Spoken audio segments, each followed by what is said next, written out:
Each of us has our own unique background and story of how we became a part of Chiefs Kingdom. Our reach is far and wide, with fans all over the world cheering on our Kansas City Chiefs. Everyone donning the red and gold has figuratively signed that mutual agreement and come together for one common purpose.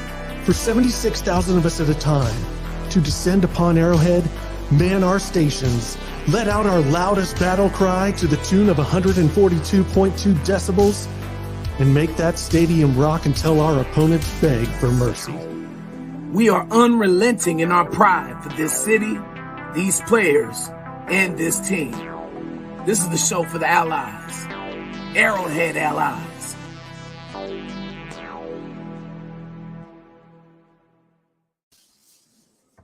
Ladies and gentlemen, boys and girls, Kansas City Chiefs freaks worldwide of all ages, welcome to Arrowhead Allies, where we're going to discuss the Kansas City Chiefs, who sit atop at the AFC West. Many experts and so-called prognosticators said the Chiefs won't make the playoffs. The Chiefs are going to be down and out because the Denver Broncos, they got Let's Ride or Russell Wilson. And then they said, oh, wait a minute. Devontae Adams is going to Las Vegas. The Chiefs better step back. And don't forget about the NFL Network's own Los Angeles not-so-superchargers who consistently get predicted to win the West going back to, I don't know, maybe when Doug Flutie was quarterback. You are with the Arrowhead Allies, and you are here to enjoy this bi-week breakdown and pontificate, debate, and discuss everything Kansas City Chiefs. What you got, Mr. Clint? Oh, Shane, if I could have said that myself, if I could have said it better myself, I'd be doing this for a living, my man. That just brought it all out. I'm so excited to be here, guys. Each and every one of us. There is something about that bye-week win that gives you a different vibe, and I'm here for every bit of it. How's everybody doing? It's great to be here. Heck yeah. Very, very good. Lord, I can't wait to dive into it. What a game from these Chiefs. I wasn't expecting that one. I was looking forward to a fist fight, but Lord, the Chiefs brought the fireworks to Santa Clara. Yeah, hey, it was 27-17 was my pick, and 44 points they slapped on the board, man. It was very impressive. This offense, which was supposed to fall off of the mountaintop, is still at the mountaintop. So clearly number 10 wasn't all we needed, which was Tyreek Hill. Hey, very exciting times, man. We get a perfect bye week so we can get some guys back. The Chiefs are here to stay, and I'm excited about it, baby. Heck yes.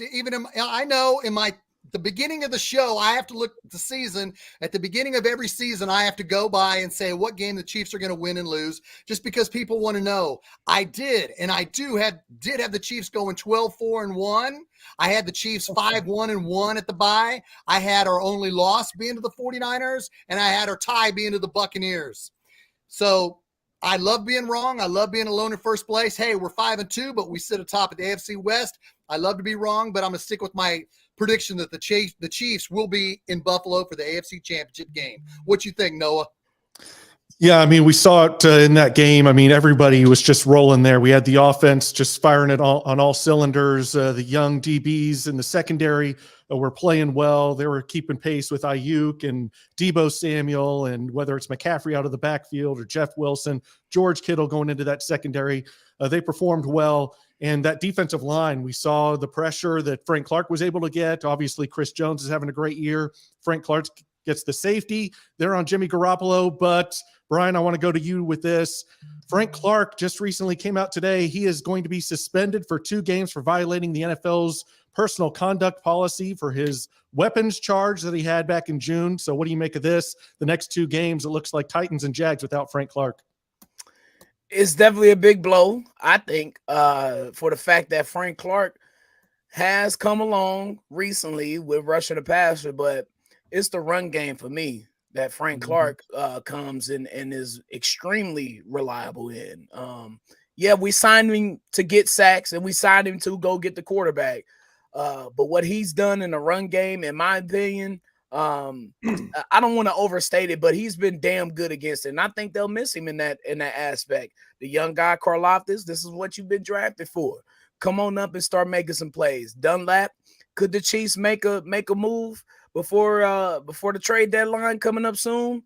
Who knows at this point now, because you don't want to lose. This is the area where I don't like the Chiefs now.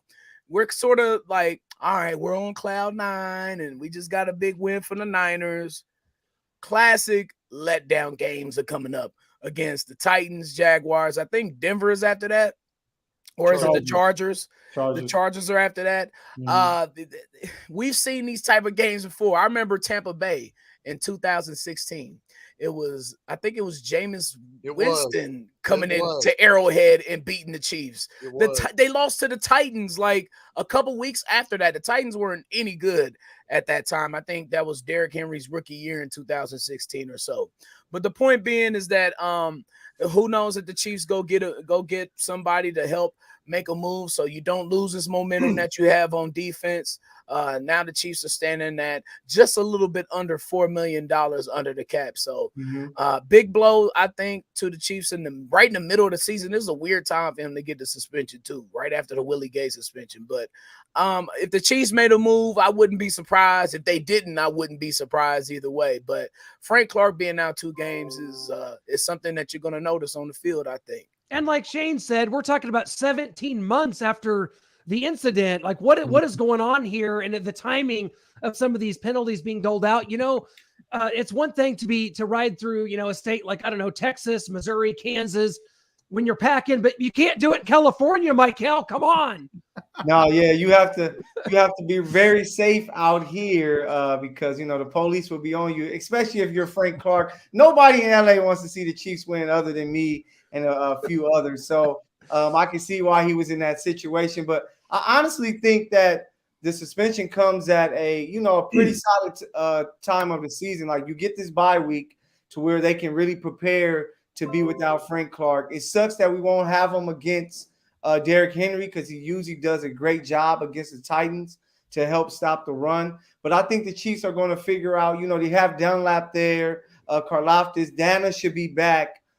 So I think that the Chiefs are going to be in a good situation. We should get McDuffie back, which is going to be big time. He may be our stickiest corner when it comes to coverage, so we can get a little more help when it comes to stopping the run.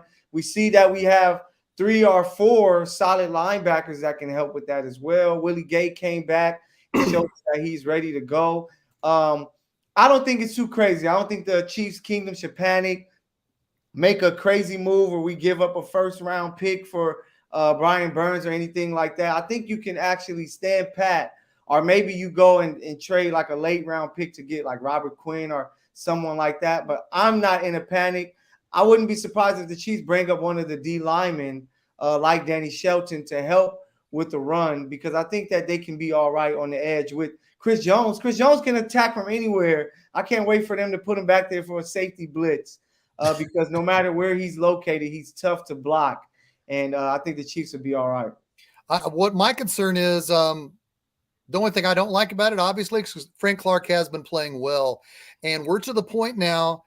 Now's the time where Karlaftis and Dunlap have to step up. They got to look at each other and say, we have to deliver.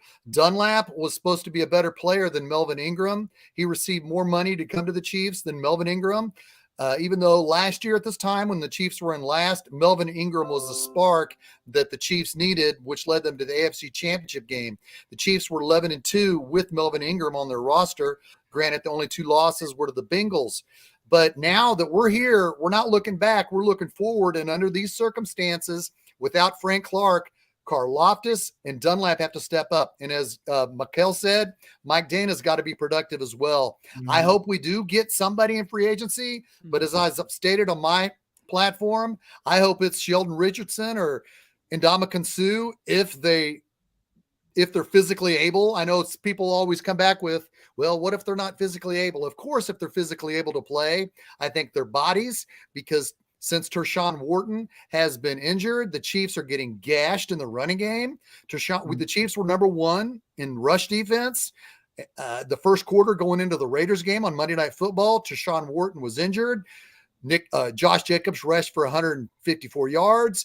The Bills gashed us. McCaffrey only needed 48 hours to prepare to play against the Chiefs. He gashed us. The 49ers only punted once. Stopping the running game has become a problem. I'm not trying to be a negative Nancy, guys. I'm just calling it like I see it. The Chiefs have an issue with stopping the run that needs to be addressed this bye week.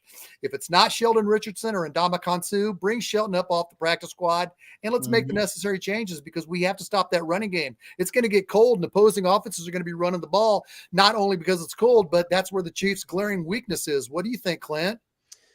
You brought up some good names there. Of course, we covered Sheldon Richardson during his time here at Missouri, a guy that's kind of bounced around the league and had some good moments and been a part of some good defensive lines, specifically when he was in Cleveland there. And Ndamukong Suh, we saw what he's been able to do, especially in Tampa. We saw it firsthand, Noah. But, I just go into this with, and maybe Brian, you kind of alluded to kind of having some concerns coming up, and maybe we're too happy. I don't know, something about atoning for that Bills loss, the way we won in San Francisco, really has me sitting on a high going into this bye week and being able to recharge the batteries.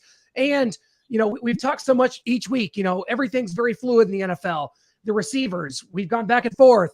All our receiving corps isn't as good as last year. Tyreek Hill's not here. These guys are learning. We're gelling. Well, this week it all came together, and we got to give some certain allies here some time to sort of cash some receipts here on Noah and I. Now, guys, Mecole Hardman may have only had 60 total yards of offense, but 3 touchdowns. He did, with the 2 rushing touchdowns and 1 receiving touchdown. I think the only time in the Super Bowl era that's been done by a receiver, which is kind of a crazy stat. It's all kind of a technicality because, the receiving touchdown is an extension of the run, which Mahomes has thrown many touchdowns in his career with that same pass. But great game from Mecole and all the receivers, really. So, Brian, start with you. Just kind of where we at through 7 games. This receiving core really seems to be gelling here.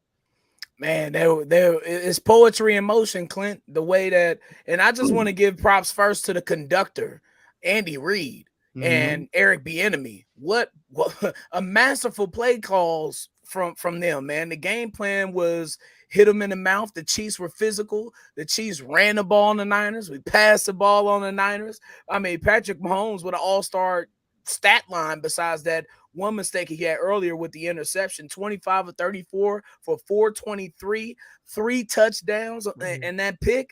He was sensational. And then the guys running the right routes, getting to spots where they need to be. When Patrick got into some situations where he got into trouble, guys were able to find spaces in the zones. How about Patrick Mahomes getting in rhythm with MVS and with Juju with the back shoulder throws? Yep. Quite dangerous. Quite dangerous. Greg Olsen said on the broadcast, I think if you're even, then you throw the back shoulder. If they're ahead of them, then you kind of throw it, put some air under it so they can go get it. But man, getting those back shoulder throws are so important come playoff time, because I've seen a lot of teams do that to the Chiefs. Looking forward to Patrick Mahomes actually having the receivers with the size to do this now. You necessarily couldn't do that with Tyreek and can't do that with Mecole necessarily. But now you got these big 6'4" guys with big bodies and big wide frames. And now you're able to get those back shoulder throws, man. I thought everybody looked good. How about Noah Gray and Jody Fortson, not on the receiving end, but on the blocking end? Yeah. For Mecole Hardman getting those jet sweep touchdowns. Those were the keys right there, gentlemen. The offense was just simply in sync. Everybody did their job, including the offensive line. And let's go back to Andy Reid real quick. My final point before I pass it to Mecole is that, did you see Nick Bosa out there on the field just looking confused? He looked like he was in the 49ers practice on the first day because the 49ers like to run every which way. But I thought Andy Reid and Eric Bieniemy did a masterful job of keeping Nick Bosa guessing and not revving his engine up to go up the field every single play to try to go get Patrick. They did a fantastic job with the play designs and the attack on the 49ers defense. You couldn't have done much better than what the Chiefs did. And they used Bosa's aggressiveness against him, especially on the touchdown to Mecole Hardman.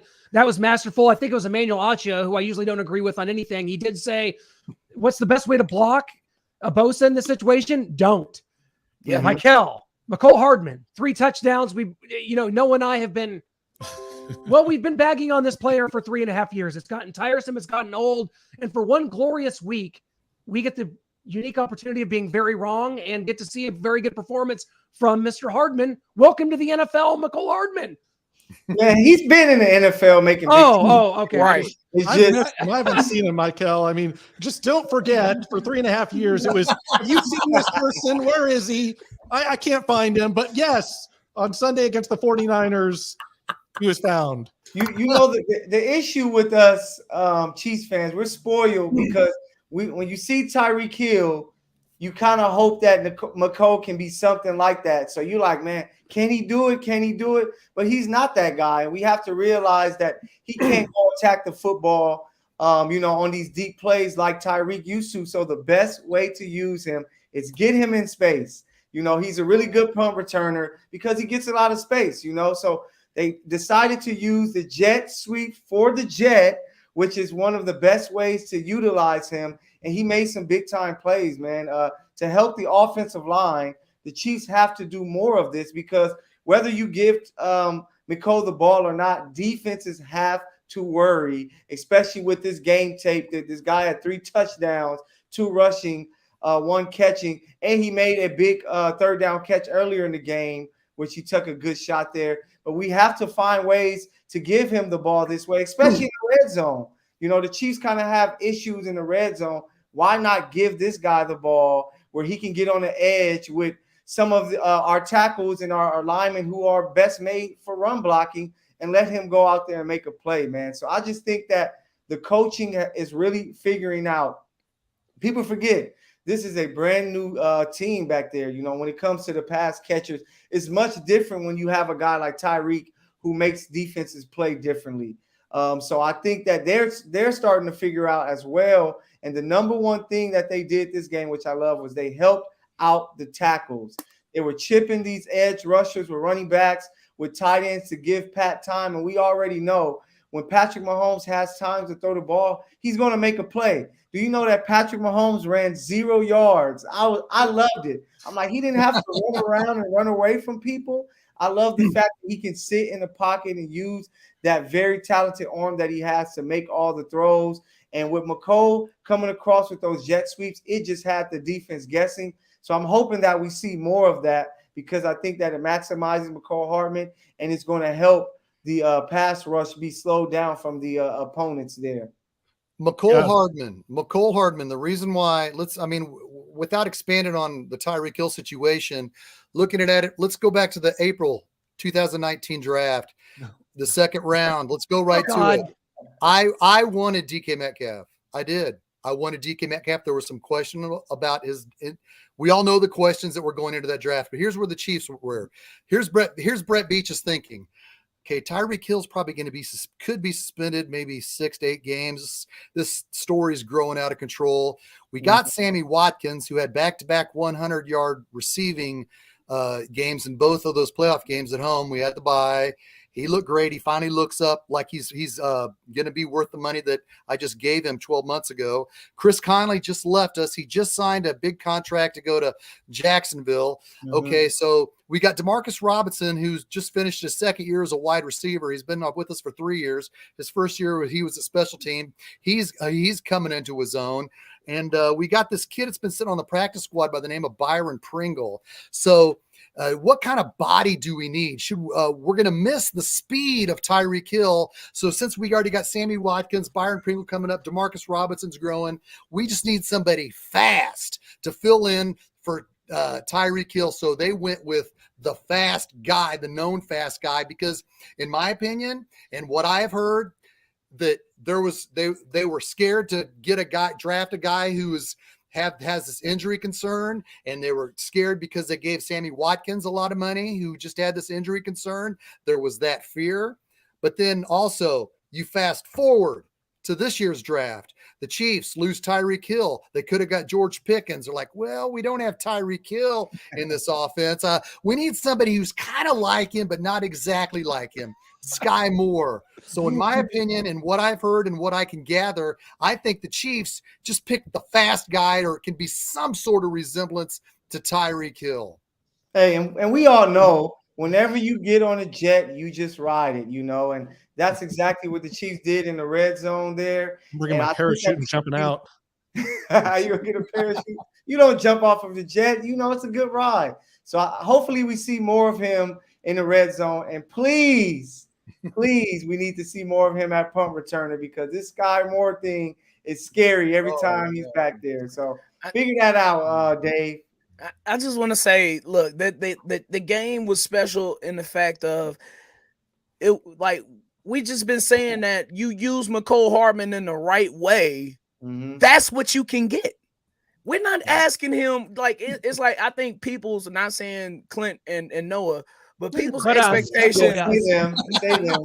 Okay, Clint and Noah, I guess, because I think you all subscribe to this. You expect for a second round pick to be able to play more than just slot or jet sweep guy. You expect him to be a X or a Y guy. But that's not Mecole. Mm-hmm. It's not him. It is what it is.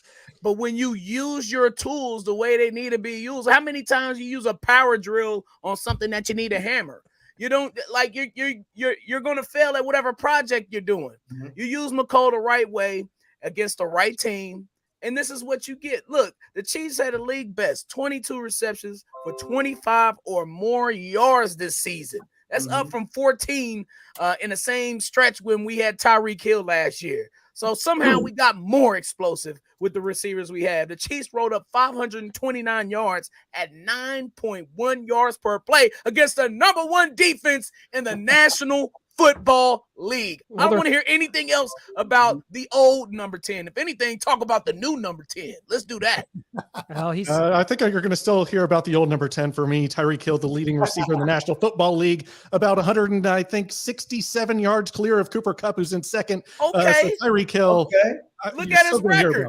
Look at his record, A. And B, we see who the man is now. Because you want to pull out stats, Noah, let's do this. Yeah, who's number one in passing yards? 15. Who's number one in passing? Who's number one in passing touchdowns? Who's number one in passing touchdowns by 3 to the leading MVP candidate, Josh Allen? 15. Who is number one in pass attempts past 20 yards? 15 is. Who's the only one wearing a number 15 shirt up here? Huh? I'm just saying, man. Hey, Patrick Mahomes is showing why he's a $500 million man this year. Hey, the last thing I want to say when it comes to Mr. Hardman there, the Jet, just remember the name Percy Harvin. When Percy Harvin was used the right way, the guy was at one point, I can remember, MVP candidate before, some injuries happened. And whenever they tried to make him a pure receiver, it just wasn't the same. And I think it's the same for Mecole Hardman. Like if you use him, Percy Harvin, that you can get the best out of him. And so hopefully going forward, they figured that out and, we can see more of it. I just got to jump in here and just go back to Shane's thing where he was talking about we're going back to the draft and they take Mecole Hardman and he was the fast guy. I'm not even sure that Mecole Hardman's faster than DK Metcalf, really. And he's just the better player. Ran the same 40. Yes, there were some injury concerns. I think there was an off-field concern as well, but everyone and their brother, other than Brett Veach, said DK Metcalf is the number one guy left on the board at that time. And he moves up to get Mecole Hardman, who everyone's just like, wait, who, what, where, who's this guy? But Noah, question. Yeah, Michael. Can DK Metcalf play special teams? Can he be your kick returner, punt returner? I don't think that's something that DK could do. So that's why I think Mecole was the perfect fit because at that time, Tyreek Hill was still doing punt returns. So like, hey, we can get Mecole, who can possibly take his spot for the time being. And once Tyreek gets back, he can be on, kickoff returner. He can be a punt returner. And we cannot forget that Mecole Hardman started the flame that burnt the Houston Texans with the big kick return that put us in a position to score. So we got to give that man some respect. I ain't trying to hear that. Yeah, you got to give that man some respect. Are you? No. I brought it up last show. Mecole Hardman's having a much better rookie season than our current rookie second round pick, Sky Moore, is. Yeah. So yeah, maybe it's the totality of all this. And by the way, there's nobody that covers the SEC and college football quite like Noah and I. In fact, that very year we were on the road making an SEC football documentary. Oh my God, we went to 2 different Georgia games and covered the Bulldogs extensively. And when Mecole Hardman was picked, I said, who? And I saw Mecole Hardman play twice. We were there. We were there, Phil. We were there, and so now maybe that our negative energy will switch to. And while we were making that documentary, we went to game at Ole Miss, where it was Alabama Ole Miss, and Alabama just crushed him. But the one long touchdown at the beginning of the game was DK Metcalf running straight into me, holding the camera, just about knocking me over. So I knew who DK Metcalf was. That's why you no like clue who DK Mecole so Hardman much. is. That's personnel things like this, or you can kind of go round and round. It's fun for fans to do, to look back. Anyone can look back at any draft and do this, but it's a web we all like to weave. It's the bye week. We're kind of finding some stuff here. And Noah, since we're kind of in a reflective mood and we're talking about some of, maybe a Veach blunder or two, let's just get right into it, because you have some good graphics for us. And we're going to go with the positive first. We're going to switch things up from Clinton High's attitude. We usually go to the negative first, and we got some positive people in here: B Shine and Mecole, Shaggy Shane. So we're going to go with the positive first. And we got the Veach boys out here. Okay. These are the positive, the good picks. The Veach has made pickups, acquisitions. So take a look at this. Do we miss anybody? I even put Chad Henne and Matt Moore on there because those were solid pickups. They got us some wins when Mahomes was down. So those are some key players. I see a lot of defensive players who help do the thing. I see some offensive linemen. These are guys that the Chiefs needed to win, and kind of build that culture. The Chiefs hadn't won in 50 years, so they needed some culture. They needed some guys to come in and make an impact. And the guys that I'm looking at did a great job with playing in 2 Super Bowls. So I have no issues with Veach. The Veach boys are great. They can come to Southern California anytime and hit the beach with me. Yeah, I'm fearing the next graphic, because I know Breland Speaks is going to be big and bold. I don't think he is. 57's on the next graphic. Yikes. I will Speaking say, of Ole Miss, the only person I will say is missing, the only one, is Byron Pringle. He was reliable. And where's 15 at? Does 15? Pringle was already on the roster. I don't know if I'm buying that story. You know what, Noah? I'm with you on that. Byron Pringle was undrafted, and he was on injured reserve in 2018, the first year Beach was GM. Kind of like what the Chiefs are doing now with Justin Ross. Shane Pringle might be on the other graphic. I'm just going to be honest with you. I don't know.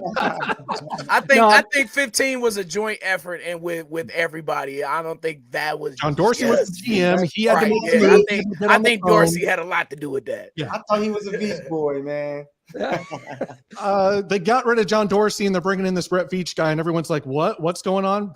John Dorsey was bringing in some big talent, some high-level talent here. So, and they're like, "Oh, well, he's the one that got Mahomes, so we're good here, right?" Just calm down, everybody. I think Dorsey and Andy Reid had some personal issues. I think releasing Jeremy Maclin in June after they all went to his wedding, I think that really made Andy Reid mad. John Dorsey was horrible at managing the salary cap. I know what we never knew anything about Trip McCracken until the media started talking about Trip McCracken. I was like, why is the media even letting us know that the salary cap coordinator is fired? We're like, who? Salary cap coordinator? Why do we need to know about that? And then a week later, John Dorsey was fired. We're like, oh, there's a player that wasn't on there that I think we have to give some love to. Shout out to Veach for this one. I don't see T Suggs. Like T Suggs was a big part of that Super Bowl run. And Melvin Ingram in there too. Yeah, I think Veach does a good job. Like even last year with Ingram, he does a good job of like, what do we need midseason? Let me go and steal somebody, that we can come up with to try to help us make a run. So we got to put T Suggs on there. I'll listen to T Sizzle, some Mike Pinnell, some Melvin Ingram. So, Brian. How come Chris Lamons wasn't on there? Oh, that's the wrong 29, man. Well, now you've got me all in the negative mood, so we're going to flip to the negative side of this. We all know, Saved by the Bell. We all know the bumbling moron that Screech Powers was. Let me introduce you all to Veach Powers. Wow. Oh, Hitchens, Orlando Scandrick, Neiman, yikes. Breland Speaks, the old 57. Okay, you don't have to put Orlando Brown up there. No. Yeah. And I was forced to. They forced me to do it. They traded the first pick. Mecole, you got Mecole over here. Of course I got Mecole. Do we need to go over this again, Brian? Super Bowl champion. Frank, come on. Frank is over here. Come on, man. First round pick, $100 million. Is he even close to live up to that? Hey, we got a Super Bowl year. got Super Bowl. He was a We don't key win part without of- Frank he Clark. We was do a not win key that Super part. Bowl without Frank Clark. Is that what you're telling me? Hell no, we don't. Because of No. the Tennessee Oh, Titans, come the on. Tennessee Titans game, he came alive. If we get rid of Frank Clark, there's another player that's going to be there and other players with $100 million. Well, who? D Ford. Right. the man who go off sides. This is what we Houston, talking man, about. Justin That was Houston. Fresher than Frank Clark. like, man, no. You got to Frank is remember better than what D he Ford. replaced at that time. At that time, it was, we lost D Ford, and he just lost us a chance to go win a Super Bowl. So it was like, damn it, Yeah. we'll take anything. Now, why And is Frank Okafor Clark over came. here? Poor Why is Alex Okafor on there? Because we had Emmanuel Ogba. So you should have put Ogba on the other one. I was just gonna say that. That's a Okay. good point. That's how we'll listen to that. We What about paid big money to Hitchens? Alex Okafor. We let Ogba walk, and Ogba's the great player. Was that Hitchens on there? Yeah. Yes. He Oh man, deserved- we needed him. Oh, That no, was no, the no, no, we leader. didn't. no, I mean, he was there, and therefore he was We needed needed. a player at that position. I Yeah, will agree right. with that. He didn't make too many plays, but he was that vocal leader, the green dot guy, to make sure everybody was in the right spots. He was a vocal leader on Instagram. Him and Tyron. Oh, and Maxwell. Twitter. Yeah, he was Now, good Michael. a year ago this week. Now, Michael. I'm trying to give him some credit, Now, man. Michael, come on now. 53. We paid that man a lot of money. And he could not run side to side. He couldn't quite get there as fast as we need him. He was a good play caller. I'll say he's a good defensive play caller. I guess that's his best. He's still an unrestricted free agent too, isn't he? Yeah. So there's still hope, Michael. We could bring him back. There's an Yeah, injury. he might be a linebackers coach in a few years. Just be on the lookout. Remember, I broke this news first. And this just shows you how influx an NFL roster is. And if you pulled up, you go to GM, you're going to have very similar slides that pretty much any team could do with things like this. So we're in a vacuum here in Kansas City Chiefs land. And it's a beautiful place to reside. So we're just going through here and looking at this, and we have a snapshot now of Veach being here now since 2018. So it's his roster. It's what he's done, and what he's done is put us in this position. So we can criticize all we want, but here we are, and 5-2 in a bye week, and another Super Bowl caliber team here. So, it might not be such a bad idea to trade a first round pick, even though the draft is here in Kansas City coming up this year. But you look at Veach's early round picks, not too stellar. I'm not happy with the Clyde pick in 2020. I wasn't excited about that one. I wasn't excited. Brown, those are his first round picks. I wasn't excited about Braylon Speaks. You all clearly aren't excited about Mecole in the second round. But you take a look at those later round picks that Veach can go get. He's a great talent scout. He is. You got to give it to him. May not be better on the top end, but that back end, he really knows how to dig the dirt and get those diamonds. I really love L'Jarius Sneed. He's definitely one of my favorite players on the team. Well, Sneed, I can't even remember what round he was in. Fourth, I believe. Fourth. You look at Joshua Williams this past weekend, made a big play. Was he the 7th round pick, right? Yeah. Joshua Williams, Jalen Watson, Jalen Watson, 7th. another one. Charvarius Ward. He was on the Cowboys. We traded Parker Inger for him.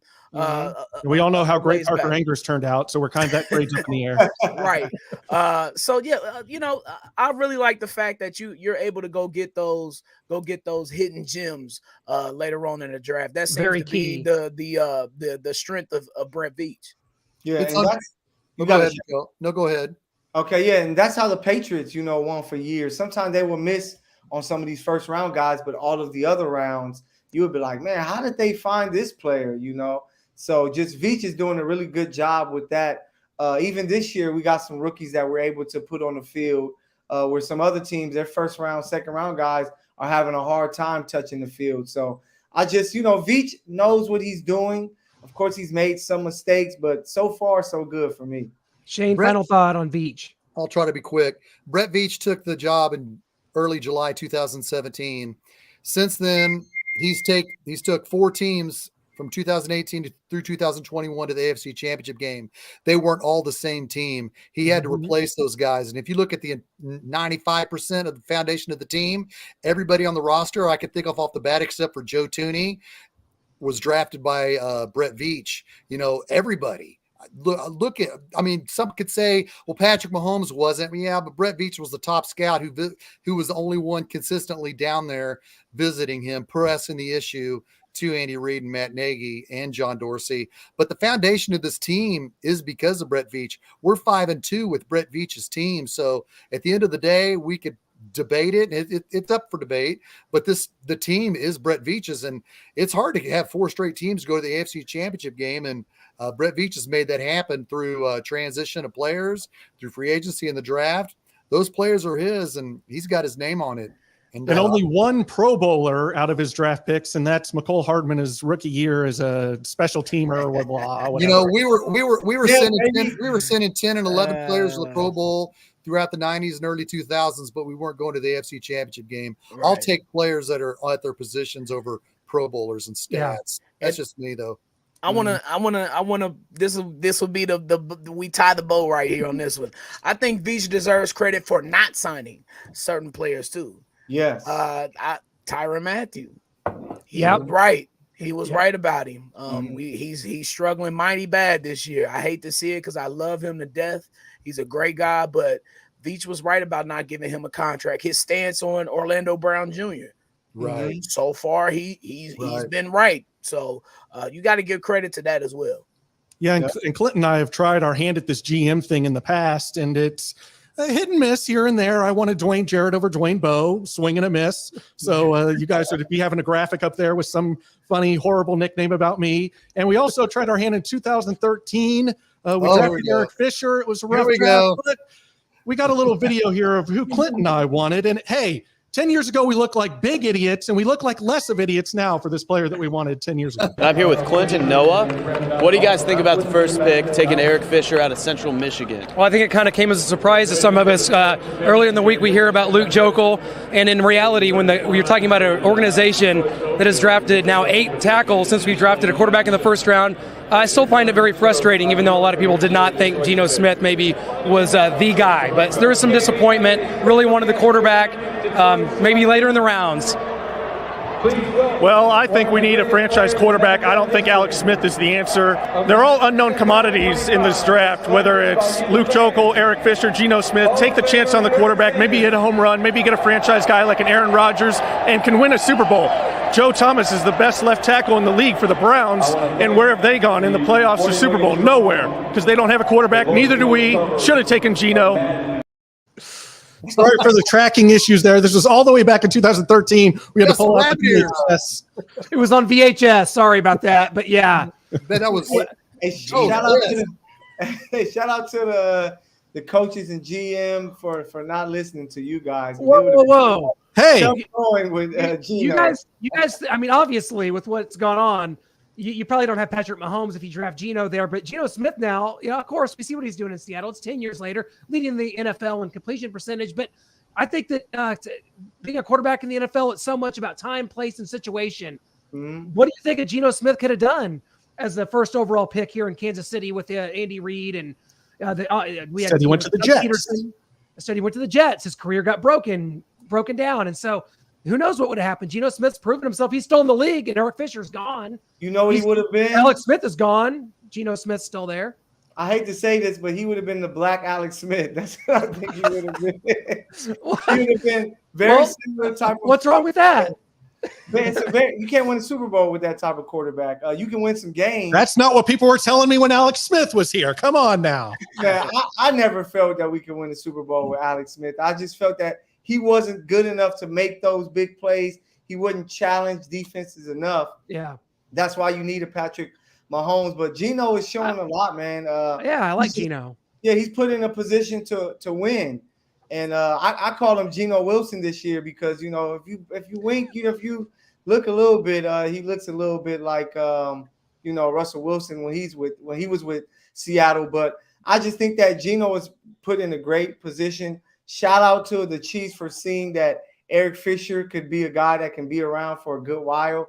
I love that pick. Shout out to Geno, though. He's doing some big things this year. Couple things. How about the luck of the Chiefs getting the worst draft of all time to have the number one overall pick? I was just so sad coming off that 2012 season. I'm like, bro, really? And Yeah, like, and how come you all wasn't on the Leon Sandcastle hype train? I was. in that interview, I huh? was. That's what the Chiefs should have drafted first overall. There you go. DeAndre Hopkins, maybe. I don't know. He was there. He was there in the second. Who knows? That's a Hopkins draft. We didn't know. 13. Oh, yeah. Andy Reid is a quarterback genius. We saw what he has done with AJ Feely and Kevin Kolb and Doug Peterson. Yes, just throughout his entire coaching career. And for some reason, Andy Reid didn't want to take Geno Smith number one. It was a tough sell for Alex Smith because in 2014, Alex Smith didn't complete one touchdown pass to any wide receiver on the roster. So that it was a tough sell. You know, looking back specifically to that draft, what we could have done and what we should have done. Eric Fisher was a nice pick. It was a strange year going 9-0 and then going to the wild card and blowing a massive lead on the road. You know, I will say this, and I know we're not talking about it, but since we did bring up 2013, we love Andy Reid. He's the best head coach in Kansas City Chiefs history. But if I'm not mistaken, he's the only NFL head coach who has blown 3 massive leads with one team in playoff history, losing a 38-10 lead to the Colts that year, as well as blowing a 21-3 lead to the Titans and 21-3 lead to the Bengals, those last 2 at home. So it's odd. It's odd. You got to take the good and the bad with Andy Reid. He'll mentor your quarterback. He'll make him great, but by golly, don't get too big of a lead in the playoffs because you might get a little scared. Is Andy Reid the best coach in Chiefs history? Yes. He has Patrick Mahomes. Yes. He has Patrick Mahomes. Yes. Just gonna say it. He is because of the AFC championships 4 in a row, going on 7 AFC West titles. I love Marty. Marty Schottenheimer was the one that turned the organization around because I mentioned to you guys before last week's show started, the Chiefs were about as irrelevant as the Kansas City Kings in the early to mid 80s. The Kings were more of a watch than the Chiefs. So when Marty Schottenheimer came, he resurrected the franchise. He's right there with Andy Reid. I'll stand up for Marty every single time. I agree, Shane. He turned the franchise around. I got Andy, I got Hank, and then I have Marty. I think you gotta win. You gotta win Super Bowls, and those 2 guys won Super Bowls. Andy got us in two straight Super Bowls. Gotta have that quarterback, man. Damn. You gotta have the Lynn Dawsons. Well, let's get Carl Peterson back on the show and talk to him about it again. Noah, yes. we need to. Yes. Yeah, Carl got us Trent Green, so he just didn't give us any defense, so that was pretty bad. Dick Vermeil could have been one of those guys if we just knew how to play defense. But I think that Andy is amazing, man. You saw with his years with the Eagles when he got here, he made Alex Smith look like a really good quarterback after the Niners gave up on him. So shout out to Andy. It's more to come. I talked to somebody. It was crazy. I was at a Clipper game, and everybody knows I'm a Chief guy, and they're like, "Oh man, Andy's not going to be around that much longer." I'm like, Andy's going to be there as long as he can with number 15 back there. So I'm excited to see what more Andy Reid is going to achieve with the Chiefs. Hey, when are you going to bring Chris Paul on, my friend? Chris Paul? Yeah, when's he come? You're buddies with him. No, I don't know if he's a football guy. I had to check into that. I'll talk anything with CP3, man. I would love to talk to him about the 2012 trade that should have made him a Laker. I would love to have a conversation about At least we know Ryan's over that, so we're good here. Oh, I'm definitely not, because we could. It was Kobe, Powell, Chris Paul, and we're gonna be crazy. We're gonna be crazy. Yeah, that was the Lakers' fault right there. But I can tell you that off tape, Brian. Clint and I are trying to get over this. We didn't draft Geno Smith thing, and this might ease our pain here. Yay! Mahomes is the best through 70 career games, first in wins, man. first in pass yards per game, first in pass touchdowns. And this is insane. We're going to go to his 10-point deficits. I mean, right here for his career. We've seen this graphic before. It just keeps getting better. And I'm still just going to point out that Elvis Gerbach is on this graphic. Baby. 3 Chief quarterbacks, baby. Yeah.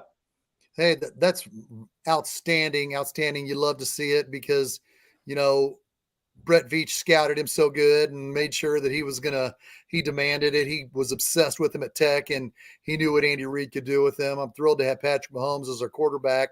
Just this season here. Oh, I'm sorry. Did you want to finish that? No, I'm sorry. Keep going, Shay. I'm just saying that this is just this season. He's 3-0. Look at the rest of the league. Yeah. Look at that. Yeah. Look at that. And what he does, what he can do on the road shows me I'm not afraid to go on the road in January. I know we're spoiled and we'll be getting greedy in December saying, how are we going to get that number 1 seed? How are we going to get the bye? But I'm not scared to go on the road because Patrick Mahomes this year alone has went to 2 number 1 defenses. The Buccaneers had the number 1 defense when we went to town, and they were all there. And Patrick Mahomes and the Chiefs offense shredded them at Raymond James. What happens the last Sunday against the number 1 defense on the road? Let's put on our road whites and let's go on the road in January. Now, I'm not going to concede the division, but I'm just saying I am not afraid to go on the road with Patrick Mahomes as my quarterback, especially with these rookies learning along with our wide receivers. Let's take the show on the road and impress and increase your Hall of Fame stats, baby. Well, I talked about it last week, guys. This team seems to have a different focus on the road, and that came to fruition once again. Now, Brian, I got to admit, I did this next part just for you, my man. This is like me and you time right now, okay? But all right. Everybody's got to get involved because, we're heading into a bye week. It's going to be all treats and no tricks for any of us here. It's Halloween coming up here on Monday, and I have some really bad memories of some Chiefs games on Halloween, Shane. 1993, 30-10 against the Dolphins on the road. But this, before we get out of here, we've talked a lot about this team, where it is right now, but we want to have some fun. Brian, you and I interact all the time about NFL uniforms. We're NFL uniform nerds. So I just wanted to show up a couple of my best and worst as we finish with a little bit of a fashion show here.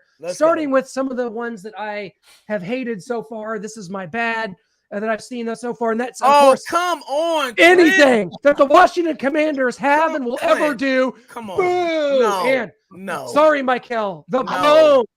Los Angeles Rams. The bone has got to go. Yeah, that bone color. Yeah, the bone is trash. It's one of the worst NFL uniforms in the league. I hate it. White. What else do we add to this, to the bad? You are absolutely tripping with, first off, the Commanders uniforms. It's the worst. It sucks. No. The Commanders uniforms are beautiful. I love them. I think it screams Commanders. I think it goes with the marketing and the branding. Especially the all black ones, love the Commanders uniforms. I'm with you. I'm all in on trashing the Rams gray. Get rid of that. Get rid of the bone. It's so unnecessary and ugly.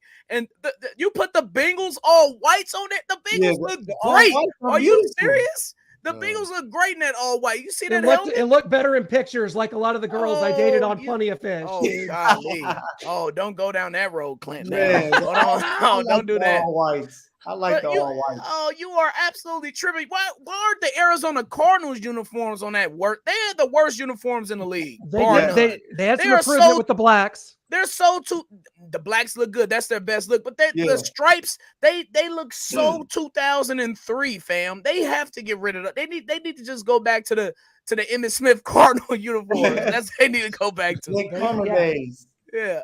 Where's your good at? I want to see this good because I'm really about to roast you if I don't like it. Well, of course, the good.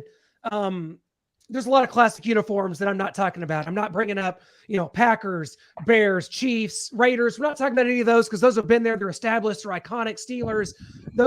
These are just ones that I've seen this year, maybe that are, an alternate or something. Before we get to that, though, this was my former high school. No one I went here. When I talk to high school, there's your Washington Commanders right there. No, I think that's better. Way better than that. No, it's much worse. I think I like that W better. I like this much better.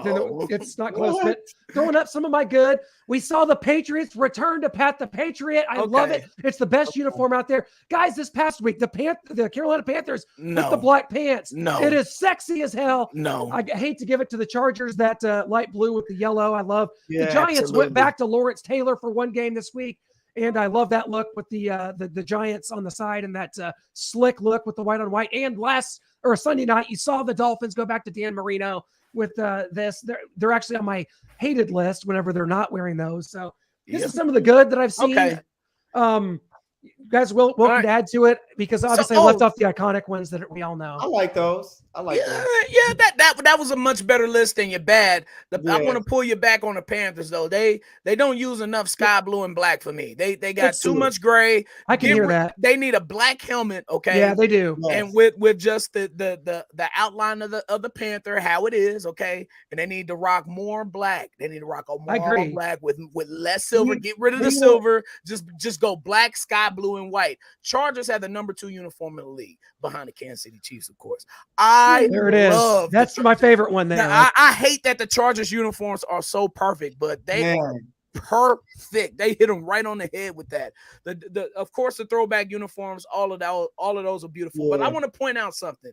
These New York Jets, I think they're trying to go Dallas Cowboys with their black pants. If you've noticed, they've worn black pants and white jerseys almost the entire year so far this year. I think they're trying to go hard with that look and kind of go the Gotham City look with the Jets. Pay attention to that. This should be a segment. This should be a weekly segment. I love it. I can go for hours with these uniforms. Ryan, I'm jersey takes. Yeah, I love it. Noah, I know you aren't really a fan of many newer uniforms. We talk all the time. Titans, Jaguars, we hate them all. I mean, we hate most of them. Yeah, the ones that we like are kind of more classic. And I'm saying, Denver to me is a top 5 worst in the league. I didn't put them on there because they've been that since 1997. Now they need to go back to the Elway era uniforms. They could be a much better redesign for them. But I got them ranked. Okay, let's go. Hear it. All right, hit us. I'll give you the top 5. We'll dig into the others at a later show. Chiefs, of course, won. Come on, you can't. We're like Nike. We're like the Yankees and the Lakers. You don't switch it up. We're classic. I love it. They're perfect. Chargers 2, Ravens 3. Big fan of the purple and black. I like the font. I love the Ravens uniforms. I got the Jaguars at 4. I'm a simplistic guy. I like it simple. I don't like too much, but I love it. And I'm a big teal, but I love teal. I love the Jaguars uniforms. Where's the Raiders at in there? You've talked about that. Yeah, Raiders have to be top 5. I'll get to that in a second. Number 5 is the Eagles. I love that green, that color green that they wear. But I could look, man. This is part of my problem with being a Chiefs fan. I can never give the Raiders or Broncos anything good to say about them. I can't do it. I cannot do it. It's the Chargers. We don't care about the Chargers. The Chargers have done nothing to the Chiefs for us to consider them a legit rival. I'm gonna say the Cowboys more than the Chargers. That's how much I feel about them. But Denver and the Raiders, oh no, I can never give them props. Denver's bad. But if I take out my fandom, okay, I'll take that out, and I'm just a straight line NFL fan. I would probably put the Raiders top 10 with their uniforms. I would. Fair enough. Yeah, I would. They're simple, is classic. Especially I like it when they wear the AFL version of their uniform. The lighter shield. Yeah. Shane, my question to you, buddy. We talk about the Chiefs and my favorite, and I think you might agree. Oh, did we lose Clint? Did we lose Clint? Oh, the internet went out. Well, I'm going to go to a couple comments here, unless he's back. Clint, back? He's back. Oh, sorry. Wow. Yeah, Shane, I was asking about the Chiefs white on white with gray face mask. When are we going to see that again? That's my favorite. Yeah. Oh, yeah.